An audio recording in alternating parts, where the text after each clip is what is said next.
Three, two, one. Hello and welcome everyone to Digital Chat. You here with your host Akbar. And me Aji, ready to accompany your afternoon. Whether it's gloomy or blazing hot out there. Haha. That's right, Aji. Whatever the whatever, our conversation today is guaranteed to be a hot one. We're going to talk about something that's incredibly close to us.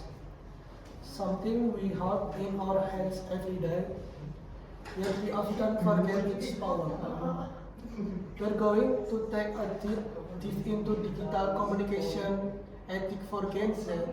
Wow, that's a heavy topic, man. Digital ethic. I'm I'm meditating. I'm meditating. Make makes me think. What did you all my middle school Facebook posts look like? I hope they don't resurface. I did so embarrassed. Haha. Exactly, that's the hook right there, Aji.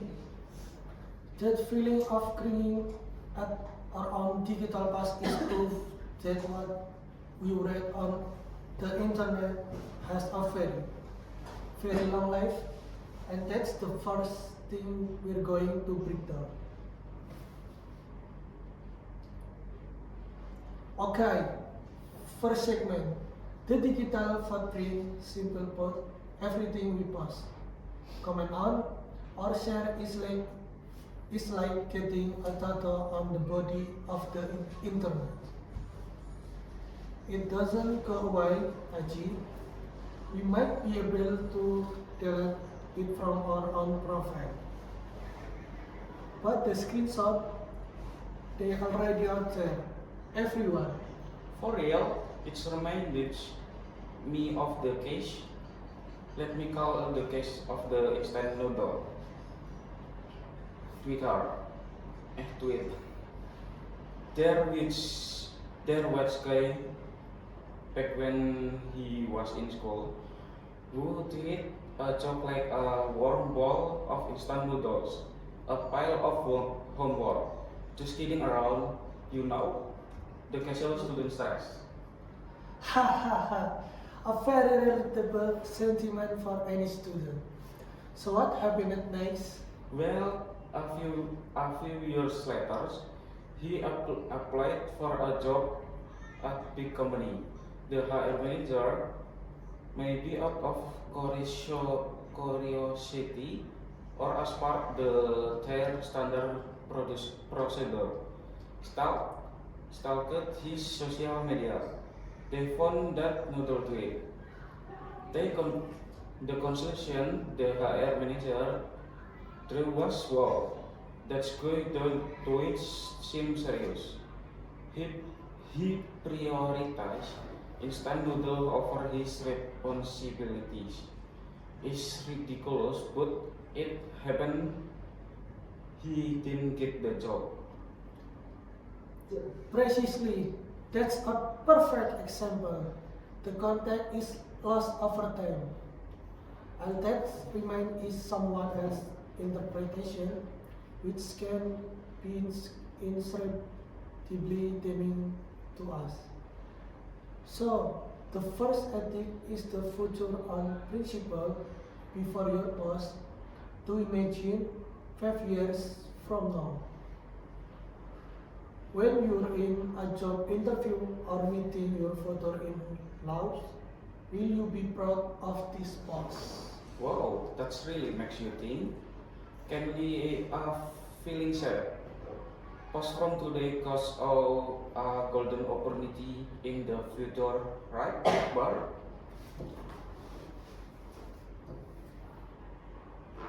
Filter before your forward, don't just guess without it.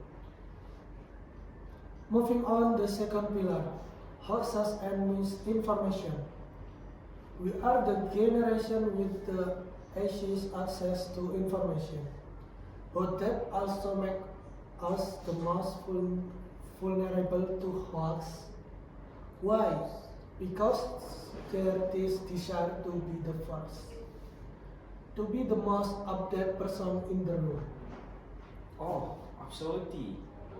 Especially in the family group, in the family WhatsApp group, student leaders are messages about the dangers of drinking cold water after a meal.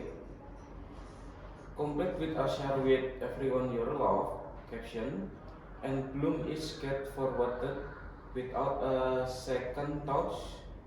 Even thought is probably not true. Exactly. Our ethical duty here is to be the filter, not the megaphone. It easy. You just have asked yourself 3 questions before your finger hits that share of format button.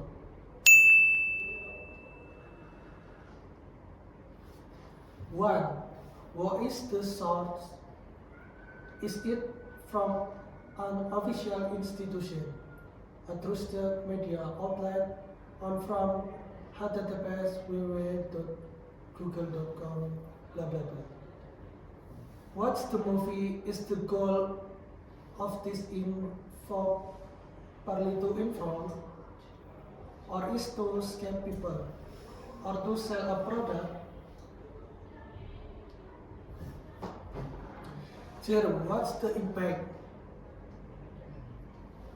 If I share this and it turns out to be false, what are the consequences? Could it cause panic? Could it make people fight? Simple but deep, man. The bottom line is don't get baited so easily. Don't just follow the crowd to look cool. You could end up harming other people. That's us who responsibility.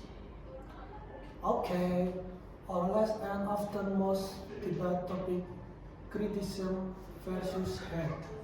In the era of cancel culture, the intention is often good to hold someone accountable, but frequently the execution goes completely wrong. It's cyberbullying, but I think a better way to put is a digital call out. It's like talking behind someone's back. You are you are doing in the public, in front of thousands of people, and the person you are talking about can see it all. That's just heartbreaking, man. You're spot on, Aji. The ethic here is to check your intention. Do we want to give feedback so that something can improve?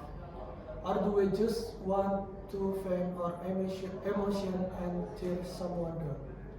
The guy is attack the idea, not the person. Like, for example, say a friend of course has an online has an online shop and their product photos and grade instead of commenting on their page. Your pics are trailable. Are your are you even trying? It's so much better to send a DM. Hey bro, I think your photos would look even better with a clean background and brighter lighting. Keep up the great work.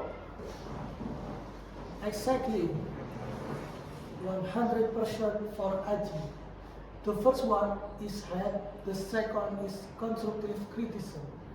A good intention delivered in a good way will always yield a better result. You don't need to tear someone down to build yourself up. Okay, I can believe it's been almost 10 minutes. If I could summarize it, there are 3 key points to digital communication ethics. 1. Always remember your digital footprint is permanent. 2. Be a responsible filter for information. And 3. Learn to criticize with empathy, not with emotion. The bottom line is your towns have immense power. fall, they can be used to build a reputation of the destroy someone else. They can be used to spread kinds or to spread hate. Use them for something good and useful. Perfect. A powerful message from Aji to close out of episode today. Thank you so much for listening to Digital Class. Remember to use the internet wisely. And don't forget to be happy. I'm Akbar. I'm Aji. Signing off. Thanks for tuning in. Bye. Bye.